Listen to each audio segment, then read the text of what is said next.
हमें हर मर्ज का इलाज पता है, फिर भी हैं बीमार, बस इतनी खता है।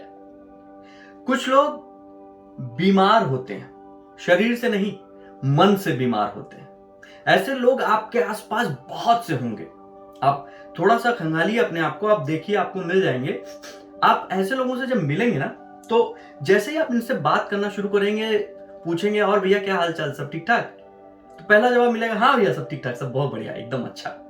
लेकिन अगर थोड़ा सा आपने कुरेद दिया, थोड़ा सा पूछ लिया और सब ठीक, दूसरी बार पूछा नहीं कि ये फूट पड़ते हैं, क्या बताएं भैया सब ठीक चल रहा है, बस केवल सेहत से मात खा गए। अरे ये क्या बताएं, ये बीमार ऐसा रोग पकड़ लिया है कि अब दवाइये पे जिंदा है, क्या बताया जाए, बहुत समस्या है भैया। रोने लगते हैं। ऐसे लोग अपनी बीमारी को इतना बढ़ा चढ़ा कर बताते हैं, ऐसा लगता है कि बीमारी उनको नहीं हुई है, बल्कि वो बीमारी जैसे एक किसी राक्षस के पास उसके मुंह में घुस गए, अब निकल नहीं सकते हैं। कोई भी बीमारी होगी उसको खूब बढ़ा चढ़ा के लोगों को बताएंगे, उनको बड़ा आनंद आता है इसको करने में। यही नहीं, कई लोग ऐसे होते हैं जो इन बीमारियों में से बाहर भी निकल आते हैं, फिर भी ये डॉक्टर के पास जाते रहते हैं, ये बताने और जताने के लिए कि मैं बीमार हूं, ठीक नहीं हूं अभी भैया, बहुत टाइम लगेगा, अभी बहुत टाइम लगेगा। और इसी बीमारी के पीछे वो अपनी जिम्मेदारियों को भी धक्का दिए रहते हैं। कोई बात हो जाए, कहीं कोई चूक हो जाए तो कहते हैं अरे यार तबीयत नहीं ठीक थी, क्या बताएं, नहीं तो हम ना शदिया ऐसा कराते कि पूछते देखते लोग। किसी भी बीमार व्यक्ति से कहीं ज्यादा बीमार वो लोग होते हैं जो मन से बीमार होते हैं।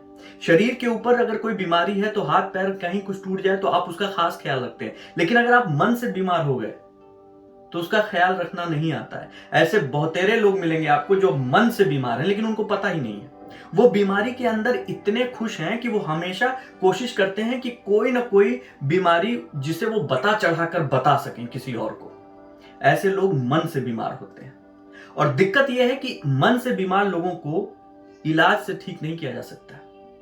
डॉक्टर शिंडलर हैं, डॉक्टर शिंडलर ने कई किताबें भी लिखी हैं, आप डॉक्टर शिंडलर के बारे में पढ़ सकते हैं। डॉक्टर शिंडलर ने एक बात बोली थी कि 99% लोग जो डॉक्टर के पास जाते हैं वो बीमार होते हैं इसलिए नहीं जाते हैं, बल्कि वो अपने डर के कारण जाते हैं। उनको डर है कि कहीं वो बीमार तो नहीं है, क्योंकि ये सारी सोच दिमाग से आती है, और दिमाग अगर आपको जो है आपका मन बोल देता है कि आप बीमार हैं तो यकीनन आप बीमार पड़ जाते हैं। आप देखिए कई बार आप कितनी भी विपरीत परिस्थिति में हो, लेकिन अगर आपका मन आपके साथ है, नहीं भैया हमको यहां से जाना ही जाना है, तो आप कैसे भी स्थिति में होंगे आप उठ के वहां से निकलेंगे।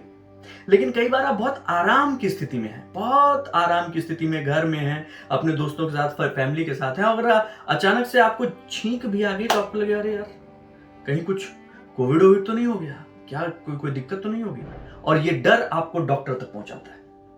और डॉक्टर शिंडलर का कहना है कि इस पूरे मामले में 90% बार ऐसा होता है कि आपका डर जीत जाता है, डॉक्टर का जेब भर जाता है, और आप कुछ दवाओं के साथ वापस आ जाते हैं, और वो दवाएं आपके लिए सकारात्मक विचार का काम करती हैं। जी हाँ, वो उन दवाओं को खाकर आपको लगता है कि बस अब तो ठीक हो जाएंगे, और जैसे ही आपने अपने आप से ये बात बोली कि अब तो ठीक, सब ठीक, शरीर उस तरीके से काम करना शुरू करता है और आप ठीक।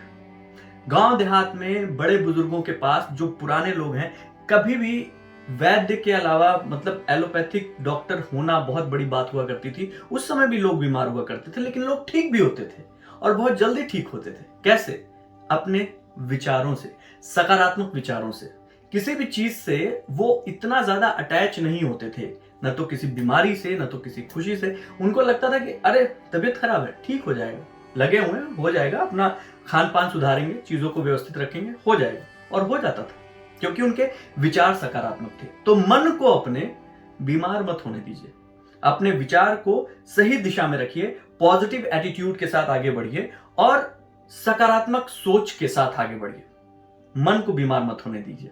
जाते जाते उनके लिए जो अक्सर जो है बीमारी का बहाना, खैरियत में तुझसे मिलने आएगा ना कोई, ऐ दिले नादा तुझे बीमार होना चाहिए। बीमारी बहाना नहीं चलेगा, मन को सकारात्मक रखिए और सकारात्मकता के साथ आगे बढ़ते रहिए। अपनी ज़िंदगी को और खूबसूरत बनाने के लिए चैनल को सब्सक्राइब कीजिए, लाइक कीजिए, शेयर कीजिए, कमेंट कीजिए।